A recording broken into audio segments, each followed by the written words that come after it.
Magandang araw, ako nga pala si Gabriel Tobes, isang waray na nanggaling sa Northern Samar. Familiar ka ba sa mayong-payong rock formation?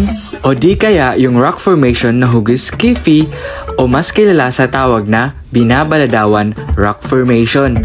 Tara, samahan niyo akong puntahan ang dalawang rock formation na ito sa Mapanas, Northern Samar. Umaga pa lang ako'y nagbiyahe papuntang Mapanas mula sa Palapag.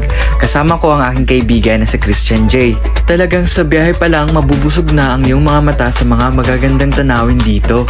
Ang Mapanas pala ay isa sa 24 municipalities ng Northern Samar. Sa mahigit kumulang 40 minutes ay mararating mo na ang dalawang nagagandahang rock formation na ito. I can highly recommend na gumamit kayo ng motor or bisikleta pag pupunta kayo doon para tuloy-tuloy ang biyahe hanggang sa rock formation mismo. Talagang ako'y namangha sa dalawang rock formation na ito. Totoo nga yung sinasabi nila na hugis Skiffy, yung Binabaladawan Rock Formation. At ito namang mayong-payong rock formation ay hugis payong kasi nga from the word itself, payong. Bukod sa dalawang nagagandahang mga rock formations dito ay pwede rin tayong maligo sa natural pool na ito na talagang napakalinaw at napakalamig ng tubig.